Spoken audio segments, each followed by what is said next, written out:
Hello everyone. Welcome to Confessions Jury, where people put themselves on the spot, waiting for your judgment. Sit comfortably and listen carefully, as you're about to hear today's cases. You hold the hammer and you apply the law. Let us have your verdict down in the comments section. As always, don't forget to subscribe and like the video. Let's head on to our first case. Case 1. Am I the bad person for snapping at for breaking washer with 3 loads worth of laundry? Then doing the same to neighbors? Background: my husband, 40M, is a full-time teacher, full-time grad student. I, 40F, work full-time. We have a 1-year-old daughter. Life's busy and kind of sucks right now. We also hadn't had running water at our home since July until this week for reasons too long to go into, so I was so happy to be able to start doing laundry at home again. I have done 4 loads of laundry since Thursday when the water came back, so I know the washer worked this week. Usually I do the laundry. Today, because I was carrying the baby, my husband volunteered to put the laundry in on our way out the door. I peeked in after he'd put it all in and noticed the basket was empty. Reader, this was easily 3 loads, including a king-size flannel duvet cover and queen-sized sheets, plus a week's worth of clothing, towels, etc. Anyway, I disrupted the cycle to grab half of it wet out, and then we left. When we got home hours later, the washer wasn't working. We both tried everything to troubleshoot, including unplugging to reset the sensor, trying every setting, looking at water source, etc. Couldn't get it to work. I cried because I was so sad that after we just got our laundry capabilities back, it's now broken, and we already have no dollar due to the water issues. After all that, my husband said he'd bring it all to our neighbors to wash. I asked, kind of snottily, do you know how to do it? And got a scorching eye roll, and yeah, I know how to do laundry. He went to their house, shoved 3 loads into their washing machine, and came home. When he causally mentioned he was able to fit it all into their machine, basically the same as ours, I was so stunned I couldn't process what would cause him to do it again. I said something like, "Why would you do that?" And he was really pissed. He's a smart guy. And part of my rage might be that he's able to spend all his time outside of work hours learning, talking to interesting people, following his interests, getting to pace his day according to his needs. And my job is my actual full-time job plus all the childcare and housework.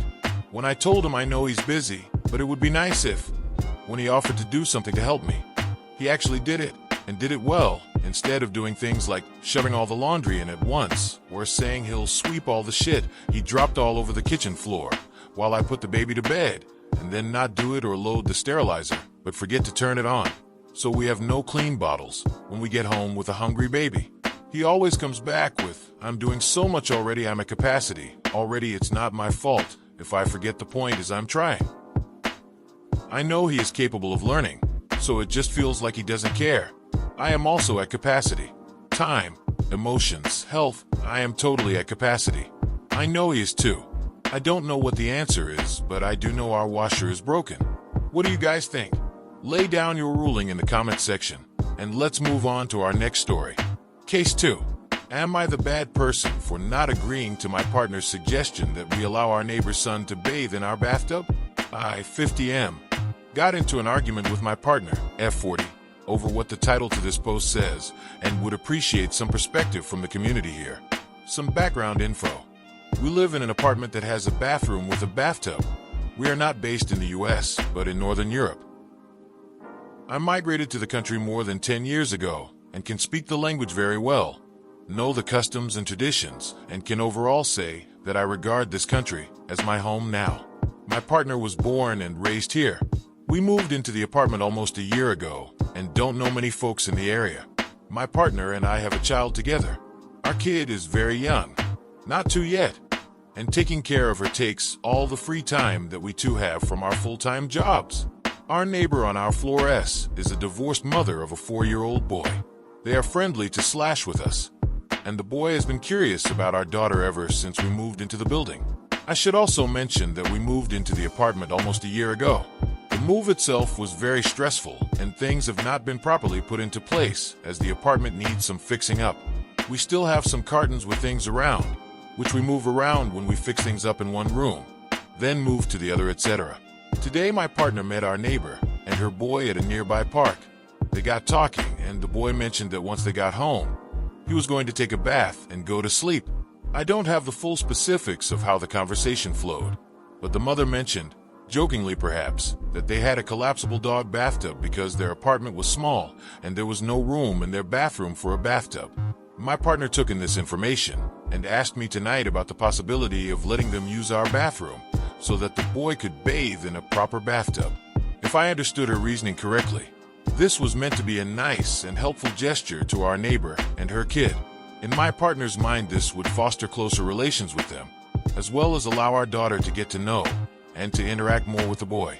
I also believe that my partner implicitly wants to get to know our neighbor better so that we can babysit for each other when either of us wants to do something else. Although I understand the logic behind this, I find all this objectionable. I communicated that I was not very keen on the idea due to privacy reasons. In my mind, providing this type of access would be a step too far. My partner disagreed, reiterated the question, and we had an argument. How can one move forward with this? Am I the bad person here? What do you guys think of this one? Let us know in the comments section, and let's move on to our next story. Case 3. Am I the bad person for defending my daughter's choice to turn down a boy's advances? Hello all. My husband and I have been arguing about this all day, and I need some outside perspective. My husband picked my daughter, Cindy, up from school, and he saw her speaking to a schoolmate that she had previously had a crush on. For context, last year, during a sleepover, my husband and I overheard Cindy's friends lightly teasing her over having a crush on this boy. My husband also gently teased her with some innocent jokes like Cindy and boy sitting on a tree kissing type of silliness, and he sometimes brings it up randomly to tease her, like asking her if she wants to invite her boyfriend when we go on family outings. She never actually dated him or is even friends with him as far as we know. Her dad just likes to tease her. Anyway, apparently over the summer the boy was injured in an accident, and he missed the first couple of weeks of school as a result. When my husband was picking her up, he saw them talking and noticed that the boy had significant scarring on his face and hand. When he asked her what happened to him and what they were talking about, saying that the boy looked disappointed, she explained to him about his accident and that he was just asking her out on a date, but that she turned him down. My husband was furious at her and scolded her for being so shallow as to reject him because his appearance has changed. Cindy was crying when she got home. She told me all this and insisted she was polite when turning him down and was just not interested in him romantically anymore. I told my husband to apologize to my daughter and that he never should have made her feel bad for turning down anyone's romantic advances. I told him that our daughter is old enough to decide who she is attracted to, and it would be cruel of her to have said yes out of pity, thus leading him on. My husband is now saying that he sees me differently and that I should be ashamed for teaching Cindy to be a shallow monster and ableist. He is also angry that I undermined him when he was scolding our daughter and says we should not undermine each other's authority when disciplining our child. I was not doing it to undermine him. I just think it's not healthy to make our daughter feel guilty and shamed for not being interested in someone. I do feel bad for the boy, but I don't think it is anyone's place, neither mine nor my husband's, to tell Cindy she has to date someone or she's a bad person. Am I the bad person? Can't wrap my head around that story. What do you think? Who is in the wrong there? Let us know down in the comment section, and let's move on to our last case. Case 4. Am I the bad person for asking my sibling to leave my wedding early because their kids were causing a scene? My wedding was supposed to be the happiest day of my life, but it turned into a chaotic mess thanks to my sibling, Ryan, 34M, and his kids.